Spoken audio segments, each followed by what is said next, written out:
Bismillahirrahmanirrahim. Assalamualaikum warahmatullahi wabarakatuh. Apa kabarnya siswa-siswi kelas 3 kesayangan Bu Yeti semua? Bertemu kembali dalam materi tematik tema 8. Kali ini kita akan membahas materi tentang lapisan bumi dan satelit bumi. Bagian pertama, kita sama-sama mengenali tentang lapisan bumi. Yuk kita simak bersama. Hingga saat ini hanya satu planet yang diketahui ditinggali oleh makhluk hidup, yaitu bumi.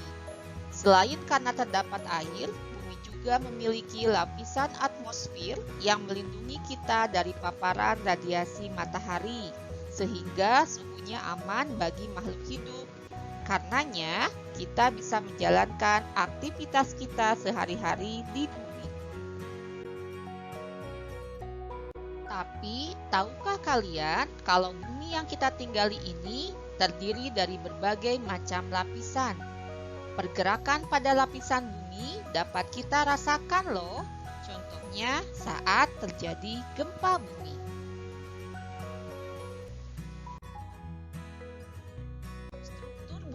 Pada dasarnya terdiri dari 4 lapis, yaitu kerak, mantel, inti luar, dan inti dalam.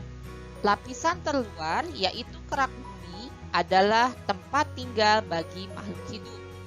Di bagian bawahnya terdapat mantel bumi, lapisan astenosfer yang berfungsi untuk melindungi inti bumi. Dan yang terakhir adalah inti bumi yang memiliki suhu sangat tinggi dan tersusun dari campuran logam.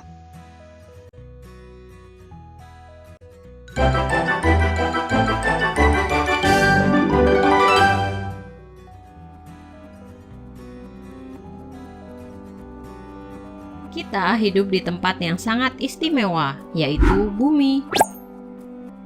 Struktur bumi sebagian besar terbuat dari batuan dan logam.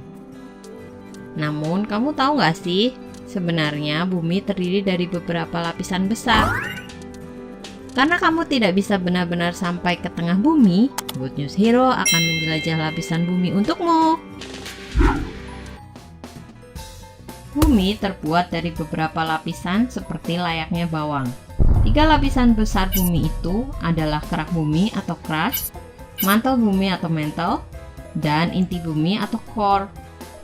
Beberapa dari lapisan ini memiliki lebih banyak lapisan di dalamnya dan mereka selalu bergerak. Oleh karena itu, selalu ada teori baru yang muncul seiring dengan peningkatan pengetahuan dan teknik pengukuran. Crust atau biasa disebut kerak bumi adalah lapisan bumi terluar yang padat dan merupakan tempat kehidupan yang kita kenal dengan pegunungan, laut, dan tanah. Kerak bumi sebagai tempat kita berpijak 3 kali lebih tebal daripada kerak bumi yang ada di dasar laut. Sebagian besar terbuat dari batuan basal dan tebalnya sekitar 40 km di atas tanah, yang sebagian besar terbuat dari batu granit. Ini satu-satunya lapisan bumi yang bisa diselidiki dengan mengebor ke dalamnya.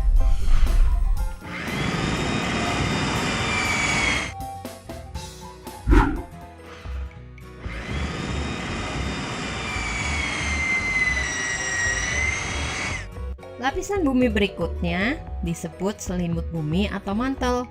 Selimut bumi tebalnya sekitar 2.900 km dan secara menakjubkan membentuk sekitar 85% dari berat bumi. Wow, sebuah lapisan yang berat ya.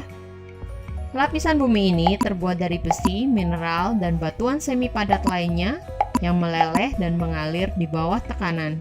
Ketika lapisan bumi ini bangkit dari panas yang sangat kuat, lalu kemudian menjadi dingin lagi, mereka akan tenggelam kembali ke inti bumi. Gerakan ini membuat kerak pecah dan menjadi lempengan. Lalu, apa yang terjadi jika kerak pecah menjadi lempengan? Mereka akan bergerak dan menabrak satu sama lain, dan inilah yang menyebabkan gempa bumi atau letusan gunung berapi.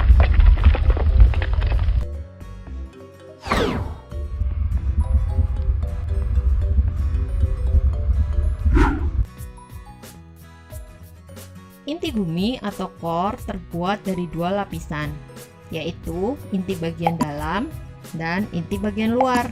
Ketika bumi terbentuk 4,5 miliar tahun yang lalu, zat-zat berat tenggelam ke tengah dan membentuk inti bagian dalam. Yang lebih ringan, seperti udara dan air, tetap berada di atas kerak bumi. Lapisan inti luar terbuat dari besi dan nikel cair yang tebalnya sekitar 2300 km. Karena aliran logam di inti bagian luar inilah yang menyebabkan bumi menjadi magnetis. Jika inti luar berbentuk cair, lapisan inti bumi bagian dalam berbentuk padat. Mereka terbuat dari besi dan nikel padat yang tebalnya sekitar 2400 km. Suhu inti bagian dalam bisa mencapai 4982 sampai 7204 derajat Celcius. Inti bagian dalam sangat panas, seperti permukaan matahari. Jika suhu air mendidih mencapai 100 derajat Celcius, maka kamu bisa bayangkan panas inti bumi bisa 400 sampai 700 kali panasnya air mendidih. Inti dalam dikatakan berputar dengan kecepatan yang berbeda dengan bagian planet lainnya yang menyebabkan medan magnet bumi.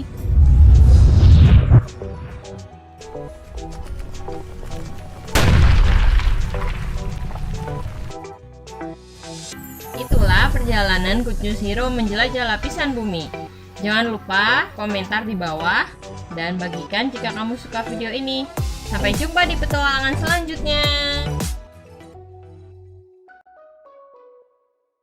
Untuk selanjutnya, yuk kita coba mengenal tentang satelit bumi.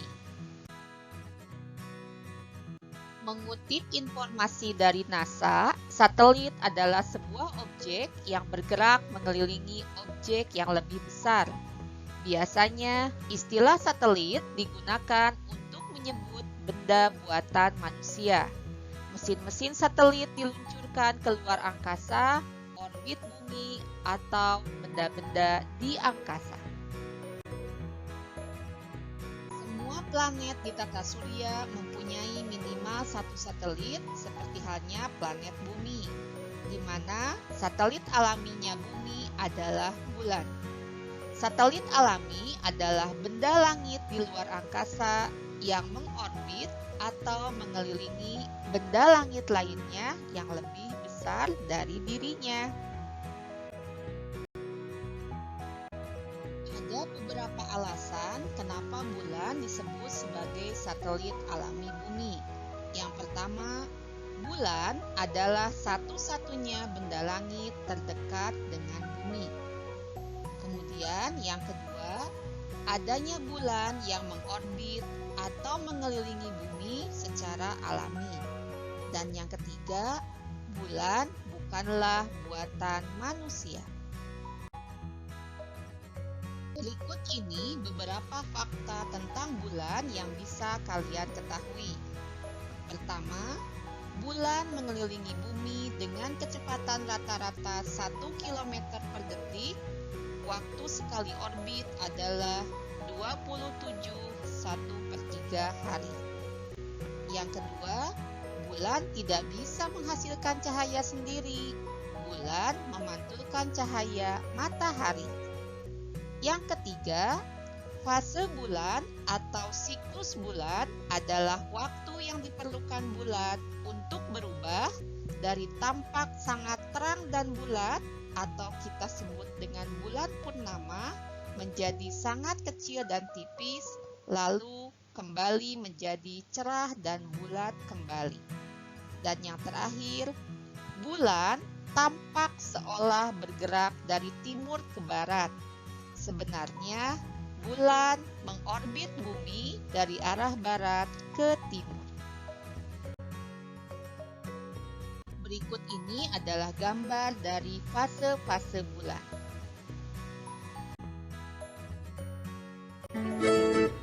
Halo adik-adik, jumpa lagi bersama saya, Kak Yaya.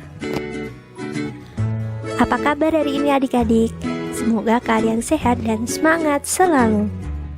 Nah adik-adik, pada kesempatan kali ini kita akan membahas tentang bulan sebagai satelit bumi. Ada yang tahu apakah itu bulan? Bulan adalah benda langit pendamping bumi yang paling dekat. Bulan sangat bercahaya dan mempesona di malam hari. Apalagi pada saat bulan purnama, bulan terlihat cemerlang. Bulan berputar mengelilingi bumi secara perlahan. Bulan itu bergerak mengelilingi bumi. Nah, gerakan tersebut disebut revolusi bulan. Arah revolusinya adalah dari barat ke timur. Maka dari itu, apabila kita sedang berjalan, bulan seperti mengikuti kita.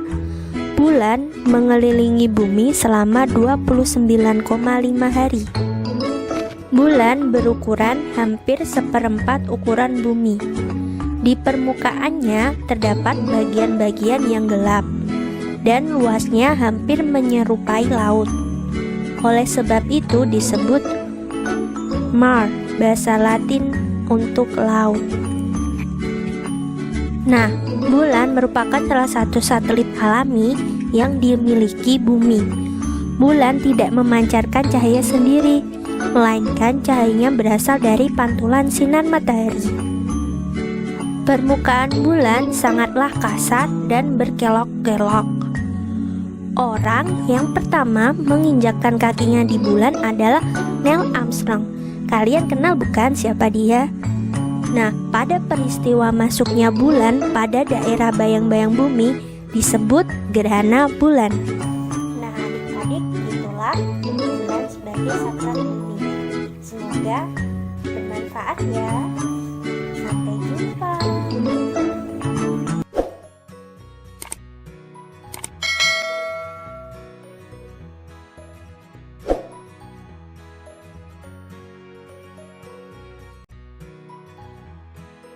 Anak-anakku, demikianlah materi yang bisa Bu Yeti sampaikan pada pertemuan kali ini. Semoga kalian bisa memahaminya. Silahkan disimak ulang tayangan jika sekiranya ada bagian-bagian yang belum kalian pahami. Kita akhiri kegiatan hari ini dengan ucapan Alhamdulillahirrabbilalamin. Tetap semangat, rajin belajar, jaga kesehatan. Billahi fisabilil haq. Wassalamualaikum warahmatullahi wabarakatuh.